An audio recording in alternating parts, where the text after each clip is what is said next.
ಮಿತ್ರರಿಗೆ ಮತ್ತೆ ನನ್ನ ಇನ್ನೊಂದು ವಿಡಿಯೋಗೆ ಸ್ವಾಗತ. ಸೊ ಇವತ್ತಿನ ವಿಡಿಯೋ ಲೊಕೇಶನ್ ಹರಿಹರಪುರ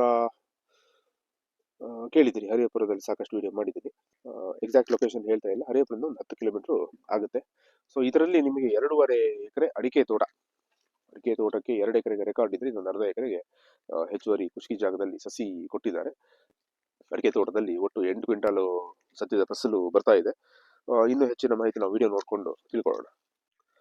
ಅದೇ ಇದೇ ಮಾರ್ಗದಲ್ಲಿ ನಾವು ಕಚ್ಚಾ ರೋಡ್ನಲ್ಲಿ ಏನು ಬಂದ್ವಿ, ಸೊ ಇದೇ ರೀತಿ ಬಂದ್ರೆ ಬೌಂಡ್ರಿವರೆಗೂ ವೆಹಿಕಲ್ ಬರುವಂತ ರಸ್ತೆ ಇದೆ. ಸೊ ನಮ್ಮ ವೆಹಿಕಲ್ ಇಲ್ಲಿ ನಿಲ್ಸಿದೀವಿ. ಇಲ್ಲಿಂದ ಬೌಂಡ್ರಿ ಸ್ಟಾರ್ಟ್ ಆಗುತ್ತೆ. ಒಟ್ಟು 2.5 ಎಕರೆಗೆ ಬೇಲಿ ಇದೆ. ಬೇಲಿ ಅಂತಂದ್ರೆ ಕರೆಂಟ್ ಬೇಲಿ, IBX. ಸೌಂಡ್ ತೋರಿಸ್ತೀನಿ ನೋಡಿ, ಚಿಟ್ ಚಿಟ್ ಚಿಟ್ ಅಂತ.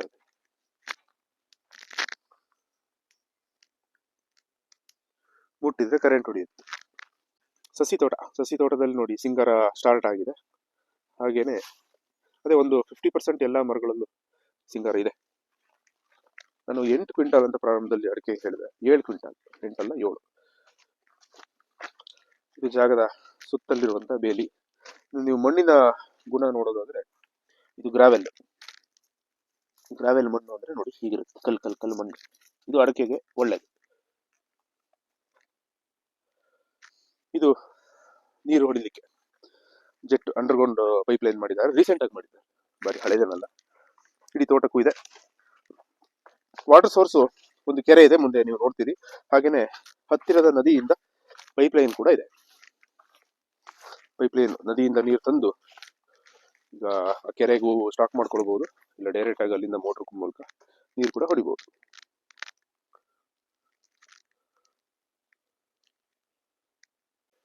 ಇದು ಬೆಂಗಳೂರವರಿಗೆ ಏಲಕ್ಕಿ ಬಾಳೆ ಆದ್ರೆ, ನಮ್ಮ ಮಲೆನಾಡವರಿಗೆ ಪುಟ್ಟು ಬಾಳೆ ಅಂದ್ರೆ ಪುಟ್ಟಕ್ಕೇನಿರಲ್ಲ, ಚೆನ್ನಾಗಿರುತ್ತೆ. 2 ಬಾಳೆ ತಿಂದ್ರೆ ಹೊಟ್ಟೆಗೂ ತುಂಬುತ್ತೆ.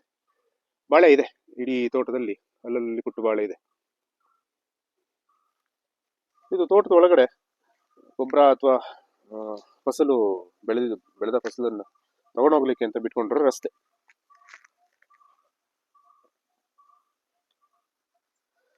ಅವಾಗಲೇ ಗ್ರಾವೆಲ್ ಮಣ್ಣು ಅಂತ ಹೇಳಿದೆ. ಅದು ಗ್ರಾವೆಲ್ ಮಣ್ಣು ಏನಕ್ಕಿರುತ್ತೆ ಅಂದ್ರೆ ನೋಡಿ, ಅಡಿಕೆ ಮರಕ್ಕೂ ಚೆನ್ನಾಗಿರುತ್ತೆ. ಪ್ಲಸ್ ಈ ಮಳೆಗಾಲದಲ್ಲಿ ಸ್ಕಿಡ್ ಆಗಲ್ಲ, ಈ ಮಣ್ಣಲ್ಲಿ ಕೆಸರಾಗೋದಿಲ್ಲ, ಗಟ್ಟಿಯಾಗಿರುವಂತ ರಸ್ತೆ.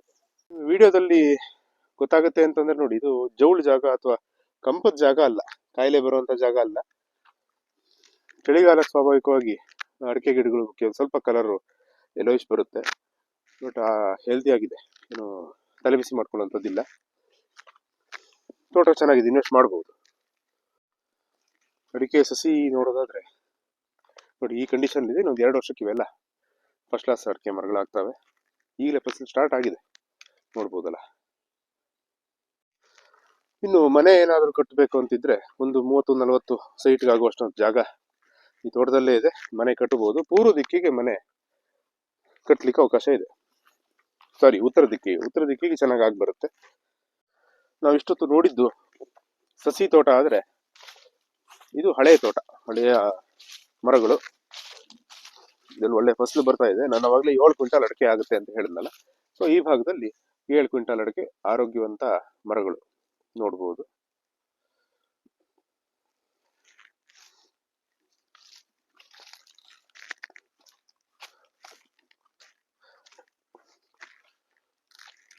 ಎಲ್ಲ ಕಡೆ ಮೆಣಸಿನ ಬಳ್ಳಿ ನೆಟ್ಟಿದ್ದಾರೆ.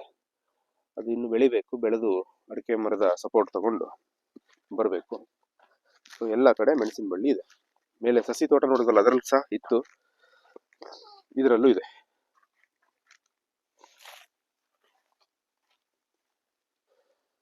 ಇದು ನಾನು ಆಗ್ಲೇ ಹೇಳಿದ ಕೆರೆ. ಈ ಕೆರೆಯಿಂದನೇ ನೀರಿನ ಆಶ್ರಯ ತೋಟಕ್ಕೆ. ಇವಾಗ ಸ್ಪ್ರಿಂಕ್ಲರ್ ನೀರು ಓಡ್ತಾ ಇತ್ತು, ಕೆರೆಯಿಂದ ತಗೊಂಡಿದ್ದಾರೆ. ನೀರಿನ ಕೊರತೆಯನ್ನು ಬೀಳೋದಿಲ್ಲ. ಸೊ ಇಷ್ಟು ಇದ್ರ ಮಾಹಿತಿ. ನಿಮಗೆ ಮತ್ತೊಮ್ಮೆ ಹೇಳ್ತೀನಿ. ಒಟ್ಟು 2.5 ಎಕರೆ ತೋಟ, 2 ಎಕರೆಗೆ ರೆಕಾರ್ಡ್ ಇದೆ. ಅಡಿಕೆ ತೋಟ ಎಲ್ಲ ಫಸಲು ಬರ್ತಾ ಇರುವಂಥದ್ದು. 7 ಕ್ವಿಂಟಲ್ ಅಡಿಕೆ ಫಸಲು ಬರ್ತಾ ಇದೆ. ಕೆರೆ ನೀರು, ಹೊಳೆಯಿಂದ ಕೂಡ ನೀರಿನ ಪೈಪ್ ಲೈನ್ ತಂದಿದ್ದಾರೆ. ಜನರಲ್ ಪ್ರಾಪರ್ಟಿ, ಹರಿಹರಪುರದಿಂದ 10 ಕಿಲೋಮೀಟರ್ ಆಗುತ್ತೆ. ಎಕ್ಸಾಕ್ಟ್ ಲೊಕೇಶನ್ ನಾನು ಹೇಳಿಲ್ಲ, ಫೋನ್ ಮಾಡಿದಾಗ ತಿಳಿಸ್ಕೊಡ್ತೀನಿ. ಇದು ಮೋಟರ್ ಶೆಡ್. ಇನ್ನು ಇದ್ರ ಕೊನೆಯದಾಗಿ ರೇಟನ್ನ ನೀವು ಫೋನ್ ಮಾಡಿದಾಗ ನಾನು ತಿಳಿಸ್ಕೊಡ್ತೀನಿ. ರೇಟ್ ಹಾಕಿಲ್ಲ ಅಂದರೆ ವಿಡಿಯೋ ಮಾಡೋ ಉದ್ದೇಶ ಏನು ಅಂತ ಕೇಳ್ಬೋದು. ನಾವು ರೇಟ್ ಹಾಕೋ ಹಾಗಿಲ್ಲ.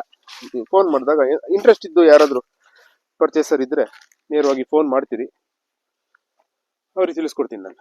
ಇಷ್ಟು ವಿಚಾರ ಇವತ್ತಿನ ವಿಡಿಯೋದಲ್ಲಿ ಹೇಳಲಿಕ್ಕೆ ಇಷ್ಟಪಡ್ತೀನಿ.